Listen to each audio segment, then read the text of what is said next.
Very good afternoon, ladies and gentlemen. I welcome you all and extend my heartiest gratitude for attending the fifth session of the SAARC Talk Series 2024. This is Dr. Beena Gandhi, Deputy Director Research, SAARC Cultural Center, Sri Lanka. For this month, we have with us Amer Bazl Khan from Pakistan, and he will be speaking on a very interesting topic, which is documenting the maritime heritage of Pakistan. Before we start with the lecture, I invite Madam Renuka Kanaike, Director of the SAARC Cultural Center, to give her welcome address. Over to you, Madam. Thank you, Veena. Good afternoon, Mr. Amer Bazl Khan, the esteemed Director of MaritimEA Research, Pakistan, distinguished guest. It is my great pleasure and honor to welcome you all to the fifth session of the SAARC Cultural Center's virtual talk series on cultural heritage and cultural diversity in the SAARC region. This initiative is a testament to our commitment to fostering a deeper understanding and appreciation for the rich cultural heritage and diverse traditions that exist within our region. As the director of the SAARC Cultural Center, I am immensely proud of the progress we have made through this series. Each session has been a journey into the unique and vib- vibrant cultures that make up the tapestry of the SAARC nations. Today, we continue this journey with a focus on a critical and often overlooked aspect of our heritage, maritime history. Our speaker for today's session is Mr. Amer Bazl Khan, the esteemed Director of Maritime EA Research, Pakistan. Mr. Khan is a distinguished expert in the field of maritime heritage, and we are incredibly fortunate to have him share his knowledge and insights with us. His topic, Documenting the Maritime Heritage of Pakistan, promise, promises to be an enlightening exploration of Pakistan's rich maritime history and its significance to our collective cultural heritage.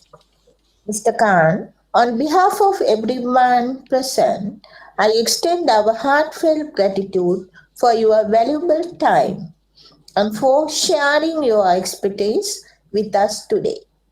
Your work in documenting and preserving maritime heritage is invaluable, and we are eager to learn from you. The importance of organizing this talk series cannot be overstated. By bringing together experts and enthusiasts from across the SAARC region, we aim to create a platform for dialogue, learning, and collaboration.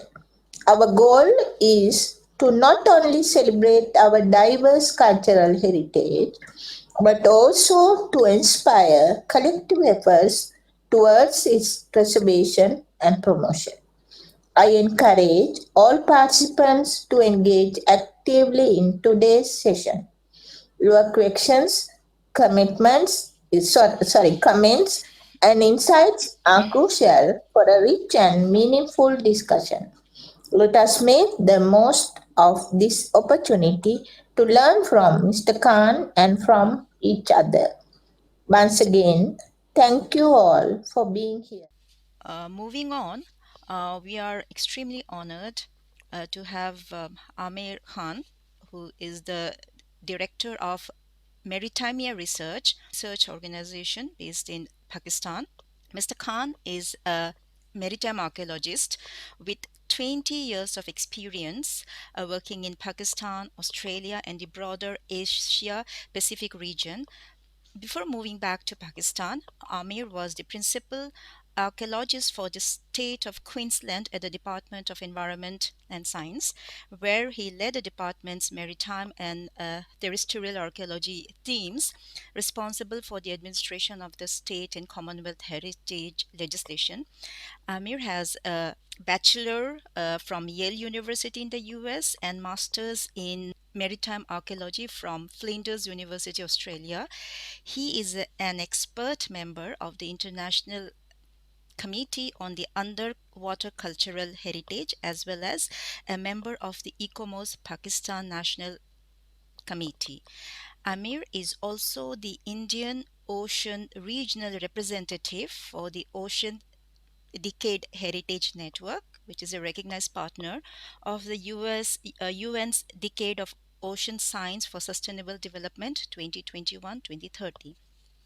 We are very fortunate to have with us Amer this afternoon. He is going to give a very interesting lecture on documenting the maritime heritage of Pakistan.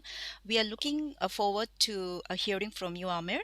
As Pakistan's underwater archaeological research is, we don't hear much about it, and also the maritime archaeological prospects of Pakistan remains largely unexplored. Therefore, we are really excited to know more from you, Amer. So, Amer, over to you. All right. Look, thank you everyone for joining us today. My name's Amer Bazl Khan. I'm the director at MaritimEA Research, and I've been involved in investigating and documenting the maritime heritage of Pakistan over the last 3 to 4 years. What I'll be talking about today is a series of projects that we've been working on starting back from 2021 up to today, and a couple of projects that we continue to work on at the moment. Um, so hopefully this little animation is coming through okay. That's just showing the Makran coast and the Indus Delta region of Balochistan and Sindh. That's sort of looping at the moment, but I'll move on from here. Basically, MaritimEA is a research organization. We're grant funded. We've been working on a number of conservation and cultural heritage projects recently. Prior to this, I led a team called the Maritime Archaeology and Heritage Institute. We wrapped up our projects in September of last year, and since then I've started MaritimEA to continue some of the work that we've been undertaking over the last 3 to 4 years. So our first series of projects was the inventory of maritime archaeology in Pakistan. This was the first phase of this project, was funded by the Endowment Fund Trust here in Karachi, and we were looking at developing an archaeological potential assessment for underwater archaeology in the Pakistan coastal region. That's effectively the Indus Delta, the coast of Sindh, and the coast of Balochistan. This project then continued for a phase 2, which was to actually ground truth some of these sites and to really develop a better understanding of the desktop work that we've done. So part of this talk is really to discuss how we developed our strategy around the archaeological potential along the Pakistan coast, and really to develop a better understanding of the long history of this coastline and indeed the Indus River. I'll just mention 2 projects that we're now doing with MaritimEA. One is the Pakistan Maritime Heritage Survey, which is looking at Sindh and Balochistan to document archaeological sites underwater, as well as coastal maritime sites. The other project, the second project we're currently doing here, is the Digital Heritage Trails project, and this is documenting archaeological sites in the Indus Delta, and this is funded by the British Council. The partners on this project with me are Apparatus and Gaspar, and they're working on various components of this that we'll be talking about soon. Okay, so that's sort of the basic sort of project framework, I guess the assessment of archaeological potential has been something that we've been struggling with for I'd say a few years now. And this is really an attempt to understand if you were to look for underwater cultural heritage sites or maritime archaeological sites, where should you look first? So I think an initial step might be to actually define what is maritime heritage and maybe what is underwater cultural heritage as opposed to cultural heritage more broadly. So maritime archaeology or maritime heritage is typically understood in a few different forms. One is this idea of cultural heritage or things of the past that have originated from human action and is not natural. So you wouldn't consider dinosaurs to be cultural heritage. So it has to be man-made. And you would look at really trying to document what elements and where these sites have emerged from, or what is the cultural authorship of these sites. And so the study of underwater and maritime archaeology is both looking at underwater sites, but not necessarily underwater. They can also be terrestrial sites, as long as they have a maritime cultural origin, or the cultures that have created that material culture have created those objects and created those archaeological finds were maritime in nature. So they had some relationship with the sea, that they were involved in either trade or fishing activities, or were indeed transporting goods. And so these are the sorts of archaeological finds that you'd expect to encounter when looking for archaeological sites, both in the maritime coastal context as well as underwater. Evaluated to determine if they're culturally significant, or indeed identify areas where there might be such sites. So we started this journey about 3 years ago, and there had been no work done in the maritime archaeological sense. There's been a fair bit of archaeological work done in Pakistan over a number of years. The Archaeological Survey of India previously, and then the various culture departments that have operated in Pakistan since. And so we really started off by going back to the archives. And so effectively we went through to the Sindh archives, which was based here in Karachi. And so we looked at various documents that were maintained during the British colonial period. So the Sindh Gazette, there are a range of maps, including the Survey of India maps, and then various other sort of uniquely one-off publications and charts and things of that nature. We then moved on to find a treasure trove, really, of information that would have been very hard to find otherwise. And so the Sindh archives turned out to be a really interesting place for us to start, where we could look at the arrival and departures of vessels coming to Karachi and leaving Karachi, and then notices to mariners, which is trying to understand what the British colonial government authorities were trying to communicate through to mariners that were operating in the region. So there was a range of sources that were available through the Sindh archives. We then also discovered custom house records, which talked specifically about shipwrecks. So that was, of course, very interesting to us. These are would very much fall under our definition of underwater cultural heritage. The question was really, where are they, and what is the nature of the remains of these sites? So I'll step through till we were sort of muddling through these archives, and then we came across a very interesting document, and this was the Return of Wrecks and Casualties in Indian Waters. And this is an annual publication that actually documents shipwreck events. So this, we figured, was really a very, very key and essential source for us. So that was really quite a discovery, and we spent a fair bit of time going through this source, and we found there, like I'd say, probably from the 1870s till about the 1920s, we found a range of sources. Of course, archaeological reports are another really important source of information around the work that's been done previously on some of the archaeological sites in Sindh and in Balochistan. And so looking at historical reports was another important step for us. So there are a range of historical sources.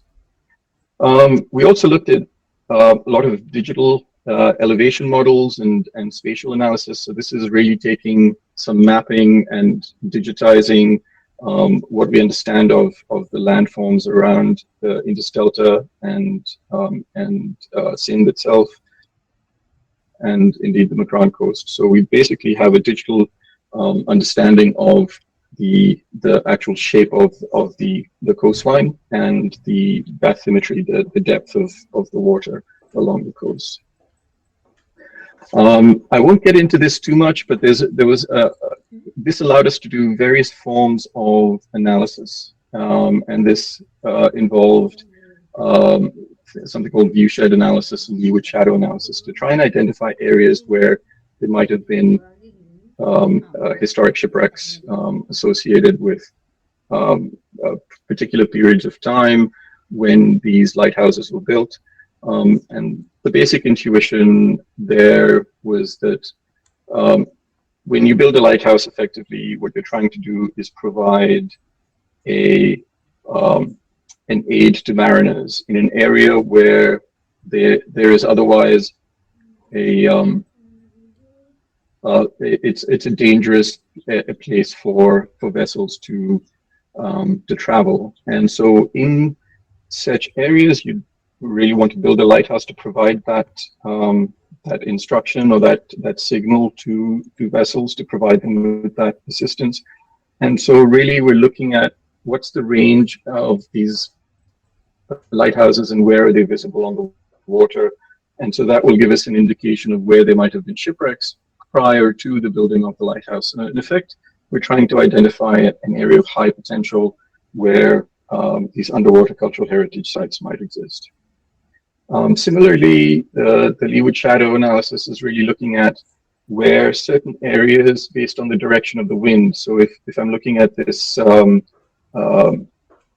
this diagram on the right, where you've got the wind direction coming from the southwest, then what that suggests is that the northeastern quadrant behind these large landforms would effectively have a wind shadow. And that wind shadow is obviously an important place for vessels to congregate or to escape to or to reach during storm events. And so this is also an area of high potential that we were looking at along the coastline. So there was effectively a combination of fairly standard historical research, but also some geophysical analysis, some remote sensing, and really applying sort of a GIS or geographical information systems to try and understand where along the coast there might be a higher concentration of underwater cultural heritage sites. Another area of this that we focused on was really to try and understand where was the maritime activity likely to be in the past, and also where is it today. And invariably what you find is that a lot of the coastal communities and fishing villages are have been around for a very, very long time. And the reason invariably is that they are in a location where they have access to marine resources. So the fishing grounds are available to them. They have access to fresh water, so they'll probably be close to a river or the mouth of a river. And so these become natural aggregation points or locations where fishing communities will establish themselves. And this has probably been true not just in the most recent times, but also during the historical period. Now, rivers do tend to move, and the mouths of rivers can shift, but invariably that solution of finding the maximum benefit for the least amount of effort. Meaning you are close to the sea and you're close to a freshwater source, is a fairly good model for how you would try and find historical occupation sites and where people in the past would have chosen to live.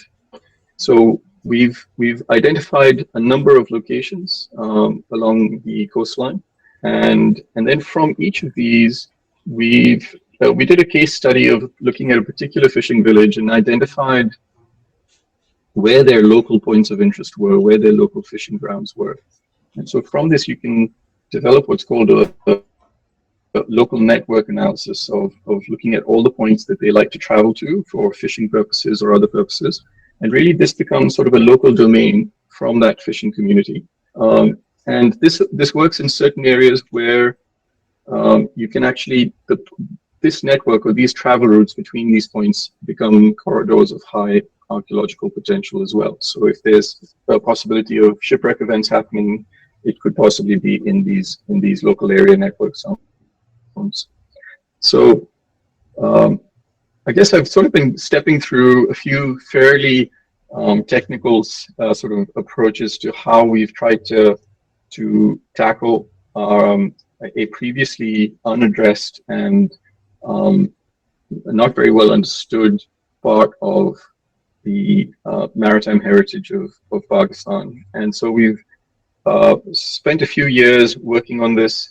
It's involved both the desktop component of doing the archaeological potential analysis, looking at the historical sources, looking at the spatial information that I've been talking about, and really developing a potential assessment of, if we were to look, where should we look first? The second phase of our work really involved getting out there and confirming some of these sites. Our assumptions, have they been correct? Are we finding sites in areas where the archaeological potential suggests there should be sites? Are we able to identify historical sources that confirm that, or indeed are we able to go to these locations ourselves and confirm that we're finding sites in a pattern that is consistent with the archaeological assessment? And so really this was sort of, I'd say the first year of the journey of documenting the maritime heritage of Pakistan was that the desktop assessment. And then that was followed by about 2 years of further ground truthing, of confirming that which sites are there, and then surveying areas where we thought there might be a likelihood of there being sites. So we're still at the early stages of some of this work. It's been very interesting to actually find where the underwater cultural heritage has been emerging that we've encountered. And I'd say it's been a mixed bag, but largely our archaeological assessment has been the modeling that we developed in the first year of work has actually been has been supported by was really quite different. It was not subject to the same sort of archaeological potential, and there are different reasons for that, which I'll get to later in the talk. And so that has also been quite an interesting revelation. So here is just basically, this is the Mahi team back in the day, investigating both underwater sites.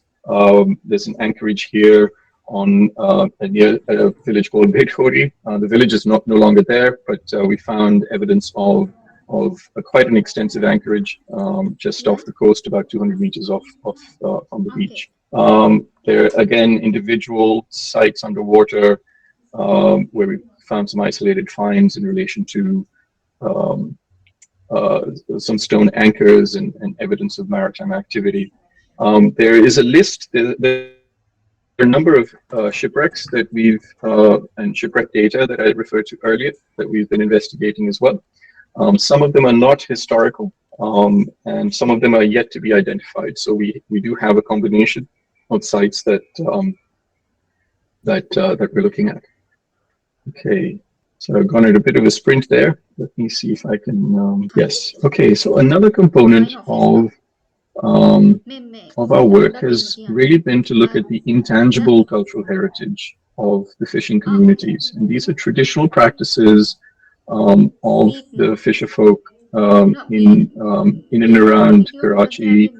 So we've been to Ibrahim Hedri, Abdul Rahman Gort, Redi Gort. So there've been a few sites nearby, and with the intention of extending this survey further afield to further into the Indus Delta, as well as further west towards the Makran coast. And really what we're in is a range of traditional maritime practices that have not been documented. Is very vulnerable to the social and economic changes happening to the fishing communities along the coast, and some of their traditional methods are on the decline. So this includes boat construction in terms of the types of vessels and the methodologies they're using. We've identified some unique ways of making nets, and the technology for net making has changed, with a lot of modern nylon nets being introduced. Some of the traditional methods are really sort of no longer being continued. The use of fish products, so for medicinal purposes, certain methods around shark hunting, which is a particular type of fishing activity, and has been documented globally in its various forms. And there are versions of that that exist along the Pakistan coast as well, that are unique to this area. The weather forecasting traditions of how do you observe the environment around you to anticipate how the weather is going to be changing at sea. There's some very interesting techniques around forecasting of the weather that are really quite variable from location to location along the coast. There's traditional dance and traditional folklore associated with various communities that we've also focused on. And fish preparation methods. So maya is a type of, it's basically cuttlefish, and the preparation methods for that particular type of fish. So these are very traditional methods that have been handed down through many generations, and I think really as the demand for some of these fish products varies and changes in terms of fish preparation and preservation, some of these traditional techniques are also being lost. Another technique we haven't fully covered yet, but I'm really interested in, is this one of boat art. This is the ornamentation of fishing boats. Now in Pakistan, you have truck art, which is a very sort of well-known and very sort of popular form of vernacular art on the roads of, you'd see them on the roads of Karachi or in Pakistan. But there is a version of that at sea as well, and this is quite uniquely Pakistani, and unlike the other areas in South Asia. So this is something we're also quite interested in documenting. So I wanted to mention and just sort of spend a little bit of time on this slide, just because understanding the traditional maritime practices goes hand in hand with documenting the tangible physical sites associated with these with fishing communities and our maritime heritage. So it's really both of these work together in a sense, and so we need to focus on both tangible and intangible. Okay, so from the initial IMAP project, a lot of this data was pushed up to the Arches platform, which is a cultural heritage database where a number of different projects have saved their data and effectively contributed cultural heritage surveys and this sort of work towards this data set, which is where the IMAP project data has also gone.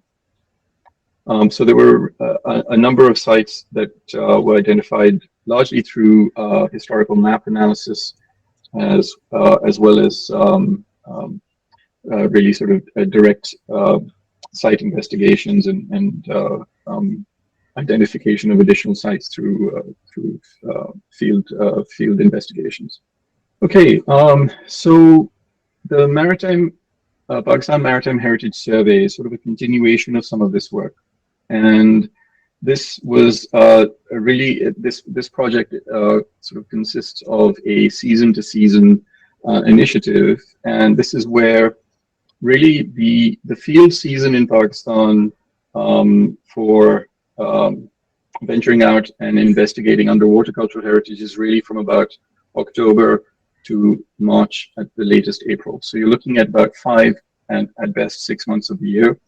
And so really what we're aiming to do is document or work through our process of progressing with the ground truthing of the archaeological assessment work on a seasonal basis. And so in the last season, we had quite a few highlights here. I want to talk about very briefly a couple of shipwrecks that were identified, one near Stola and another one in sort of off the Indus Delta. We got to a terrestrial site called Darya Pir, which is in the delta itself, and we were involved in the documentation of this site, which at the moment may be associated with Khwaja Khizr, who's a saint considered a saint of the sea, sometimes referred to as Darya Pir or Derolal. And so there are a range of sites along the coast dedicated to this saint. And so Darya Pir is possibly another one of these sites. I'll also just mention at the bottom here that you've got these two images. One's a photogrammetry recording of a stone anchor. We found, I think, 3 or 4 anchors this season, and these all matched our archaeological potential assessment of where we thought some of these types of isolated finds might exist. And so really what I mentioned earlier about the leeward shadow, where we had areas of protection behind islands or headlands where the wind was blocked. So that's exactly where we're finding these types of anchors. So this suggests possibly an ancient maritime presence here, and where people are really acting in response to extreme weather events and finding safe areas at sea, and really following a logical process of determining where they should go in such circumstances. And so we're trying to recreate that or reverse engineer some of that thinking to see if we can find archaeological sites that confirm that. And so in these particular cases, we have actually located stone anchors in the lee of islands. We've also located a site this season that is close to a historical port called Shah Bandar, and this is a more recent, probably 17th century onwards, historical port in the Indus Delta, and there's a fort that we've encountered that we're beginning to investigate. Hasn't been documented on any maps, and has not, as far as I'm aware, has not been identified in our the protected list of cultural heritage sites in Sindh. So this is an interesting find. It's something we came across just this season, and so we're trying to understand how to investigate this further. So yeah, this is basically just a list of some of these some of the highlights of this season. So the photogrammetry of Lahiri Bandar, which is again a historical port in the Indus Delta, was a very important port back in its day, and is now a ruin. I'll show you some photos of that in just a moment. But we went and were able to document this in detail, and using 3D photogrammetry. There's another site called Damrila, which we've been visiting for a few years. And this is completely submerged. It's a historical fort with an associated graveyard as well as a mosque. And this site is usually underwater. And if you get there at the right time when the tide drops, and at certain times of year, the tide actually drops far enough where you can access the site.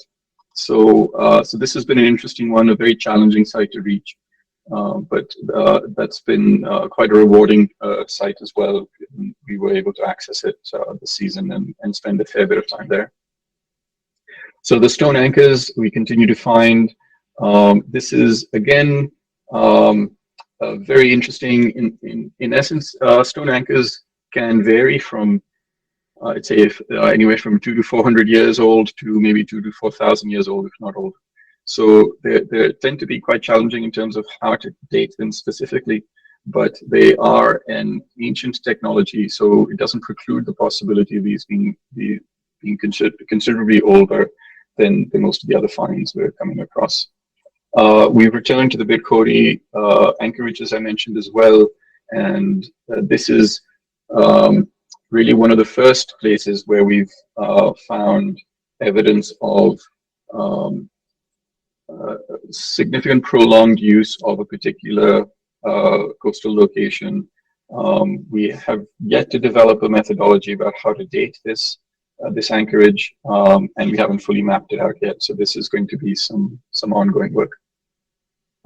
We've got 2 additional shipwreck sites that we came across this season, which was interesting. One of them, I don't believe, is a historical site, and the other one remains unidentified. So we're still looking to sort of narrow that down a little bit. And as I mentioned, the historical fort, or the fort structure near the historical port of Shahbandar is another interesting one.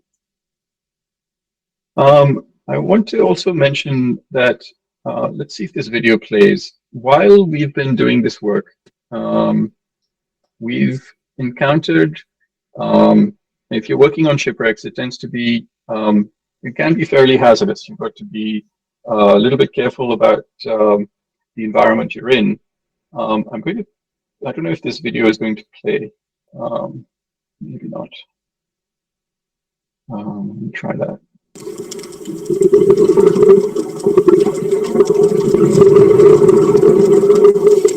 Well, if this is coming through, okay.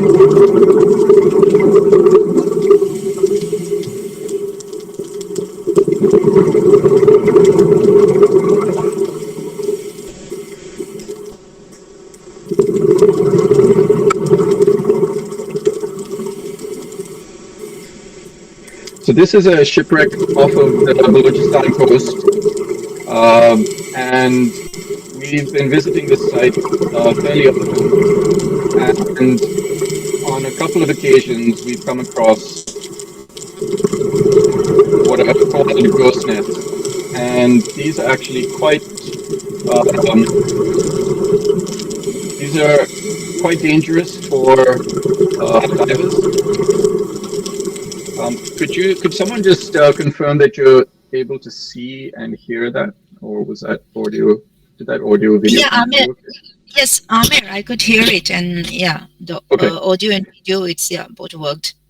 Yep. Okay. So I guess so. What I wanted to highlight here was, while we've been interested in documenting the maritime heritage of along the coast and identifying shipwrecks, there are a number of other things also going on. The shipwrecks tend to be these unique artificial reefs, these unique sort of biological hotspots in a way, because they attract a lot of marine life, and they provide protection in an environment where a lot of fish are subject to predation by larger fish, and so the shipwreck is a very important and unique habitat. And what we've been encountering is these ghost nets, and where, as you can see, it's resulting in mass loss of, I mean, effectively the killing of many hundreds of, if not thousands of fish in the process. And so this has become a real concern. It's not just for our own safety, but this is also this is an economic loss as well for the local fishers. They've lost their net. They obviously don't get the advantage of catching any fish, which are dying as a result of the ghost net. And indeed, there's the ecological impact of these fish being effectively destroyed by ghost nets in the area. So another thing we're really interested in doing, I want to mention that MaritimEA Research is the E and the A at the end of MaritimEA is ecology and archaeology. And I think it's really to do with the fact that we don't want to be siloed into just archaeology. And it's really to understand that these sites that might have cultural heritage significance are also part of the environment. And the environment and the ecology around them is unique, and it needs to be protected just as much as the cultural heritage values of the site need to be protected. And so we are very concerned with the impact of ghost nets, and so we're looking to work with a number of other partner organizations. In Pakistan, there's the Olive Ridley Project, which has been involved in ghost net recovery and recycling of that material. And then there's also Marine Conservation Pakistan, which is another local NGO. And so really it requires a combined effort of a lot of these organizations that are working in the water and looking at investigating these sorts of sites to work together. Okay, so I will move on to the final project that we've been working on recently, and this is the Digital Heritage Trails project. And this is where we are doing high-resolution 3D photogrammetry of 5 archaeological sites in the Indus Delta. If you look at this map, you've got to the top left of this map is Karachi. We then have Ratukot, Pambor, Damrila, Lahiri Bandar, and Ranokot. And these sites are effectively, these are fortifications, these are fortified cities, and what's left of them in some cases is just the citadel, the main sort of central fortress. In other cases like Bambor, you actually have the full city walls. And so there's a whole variety of the types of sites that we have here. Most of them, Bambor could, if it is believed to be Babel or Barbaricon of antiquity, then this could potentially be going back to the 1st century. The rest of these sites probably more recent, most likely from the Islamic period onwards. So 8th century would be the earliest. Lahiri Bandar is probably more 11th to or maybe 13th century onwards. And so the objective of the Digital Heritage Trails project is really to record these sites for 2 purposes.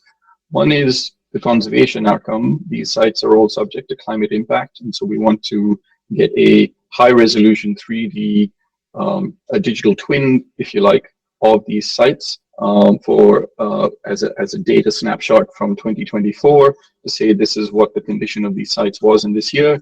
And that information will be shared with a number of agencies, including the Sindh Culture Department, so that they have a high-fidelity recording of these sites. The second objective of this project is to develop a heritage trail. And the heritage trail is taking that same 3D data and in a way simplifying it or decimating it down into something that can be used or accessed online and can be viewed online. So you can actually explore the site digitally. So hence the Digital Heritage Trail. And it's really to highlight the fact that these sites are not very far from Karachi, but they are somewhat hard to reach because they're in the delta. You need to get a boat, you need to go for many hours, and then you have to get on, and sometimes on these islands, and it's quite challenging to reach them. And so we want to make these sites accessible and to raise awareness about these sites for the broader community in the delta region, but also within the Karachi and broader Pakistan community, or indeed if we can serve this up online to a global audience.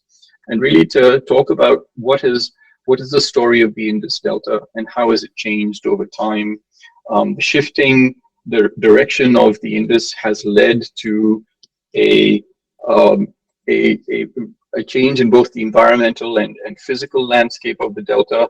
But this has also been mirrored in a way as a political landscape, because as the river shifted, these ports became either viable or unviable, and as a result, the power would shift between these different locations as a result. And so the delta became a very contested space, a very political space.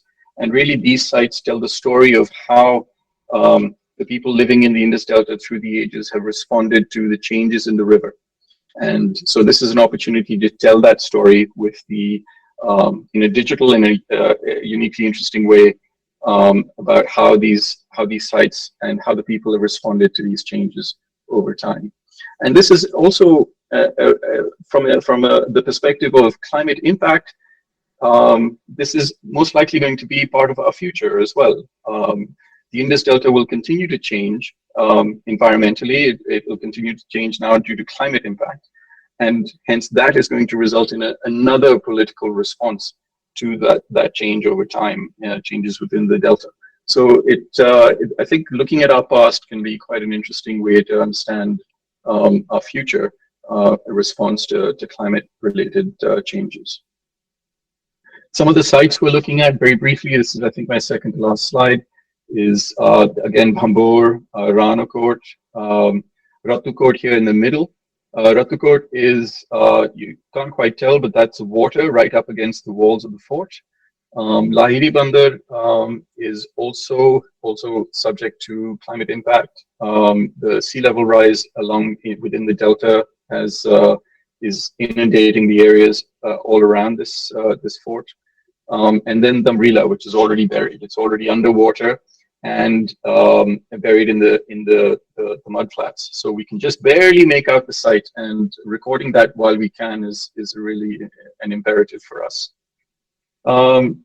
What this leads to is some very immersive experiences for an audience that has not experienced these sites before, the ability to walk around and explore these sites from various perspectives, the opportunity for independent exploration in a digital way where you can almost walk around through your computer or through your phone and explore these sites.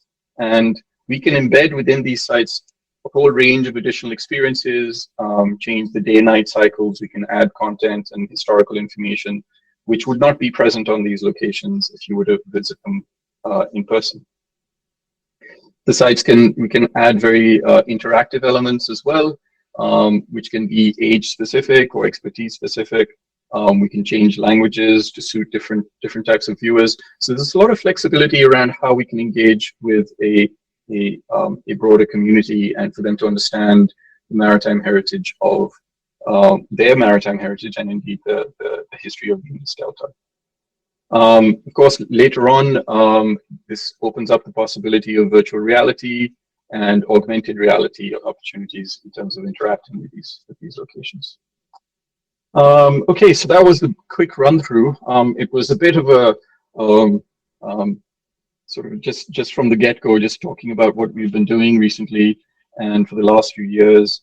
There's been a lot of work that we've done in these 3 to 4 years, and there's a lot more to be done.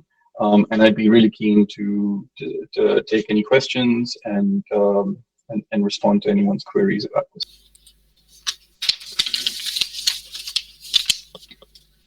Okay, thank you very much, Amer, for such an illuminating lecture.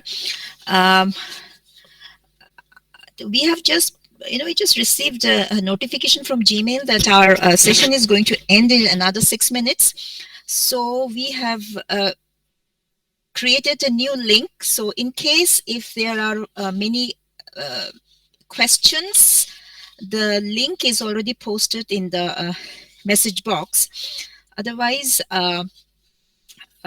if there are any questions, please go ahead. Are there any questions or any comments from the participants? Hi, could I go ahead with the question? Yeah, a quick one.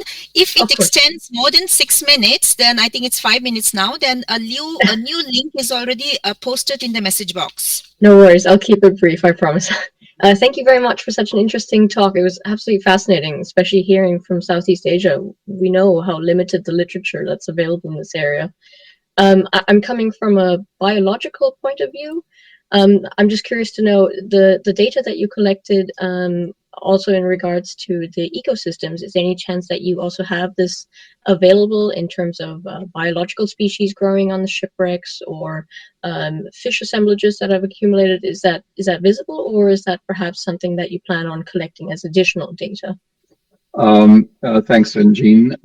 Yeah, so ecological surveys and area surveys is not something we've been doing on shipwrecks, but that is something that some of the other partner organizations, so Marine Conservation Pakistan is involved in coral conservation work, and so I think they've looked at documenting coral populations and colonies on shipwreck sites.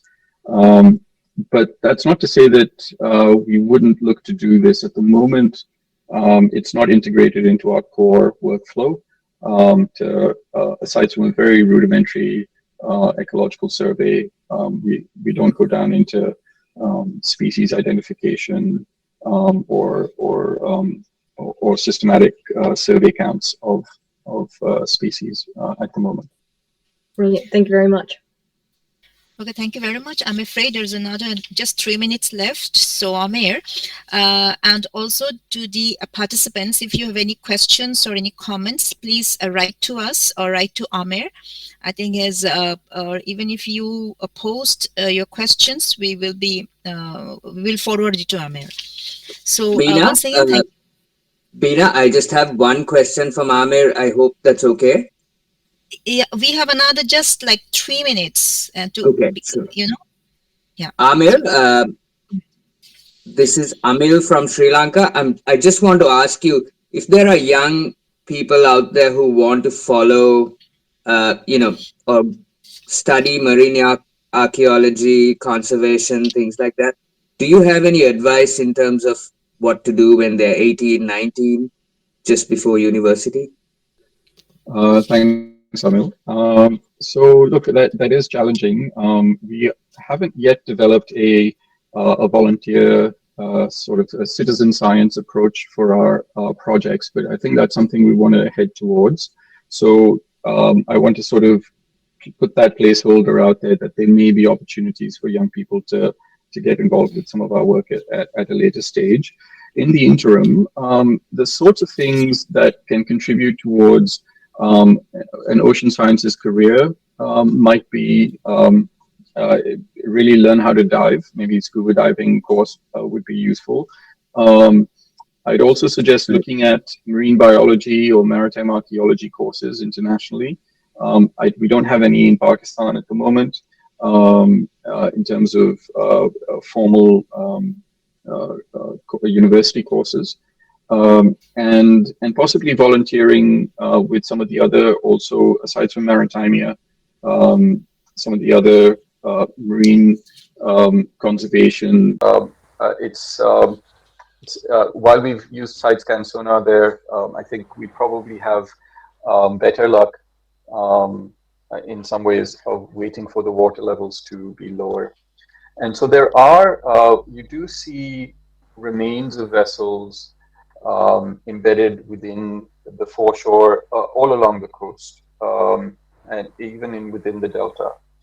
And there are a number of locations where close to fishing communities, there's the Hub River where there's a fishing community there called Sunheri Beach. And just it's a fishing village basically.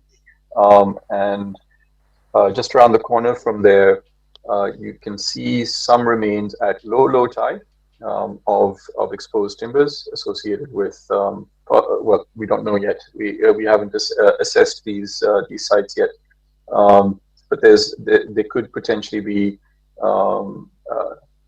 historical remains. Then we do have other sites which are sort of in the closer to sort of the metropolitan areas, and so there are ships' graveyards that exist around Baba and Bit Island, which is the main within the main Karachi harbor.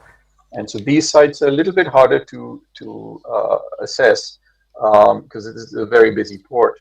But there are ships' graveyards where vessels have been left abandoned, and over time they become unrecoverable, and so they you effectively have archaeological deposition, and then these sites well, you sort of have site formation where you can actually go and assess whether these are historical. This is my observation so far is fairly modern activity.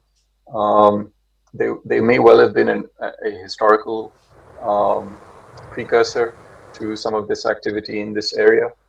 We haven't really had a chance to explore that sufficiently yet.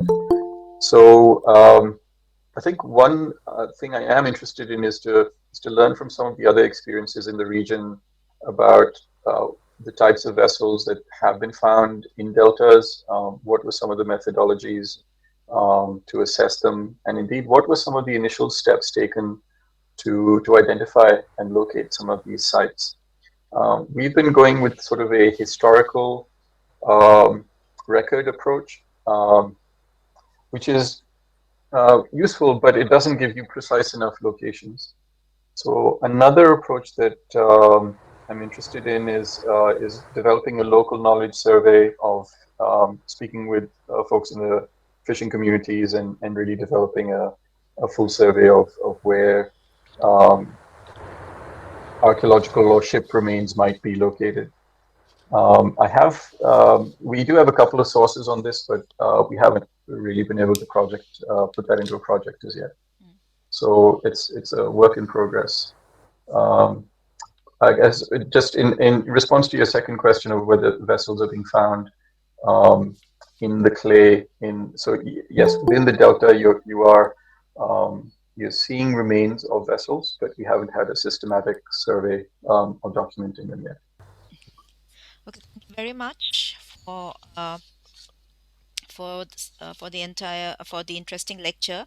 Amer, you made the entire lecture extremely interesting, and through your presentation, you have highlighted the efforts that are being made to investigate and document Pakistan's maritime archaeology and underwater cultural heritage.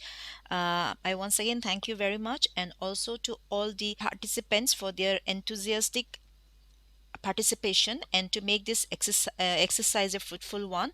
And I'm really sorry for the network issues. For July, there's a little announcement. As for July, our speaker is Amish Raj Mulmi. He's a writer from Nepal. So details of the talk will be on the SAARC Cultural Center website, and through our Facebook also. So I once again thank you all for joining.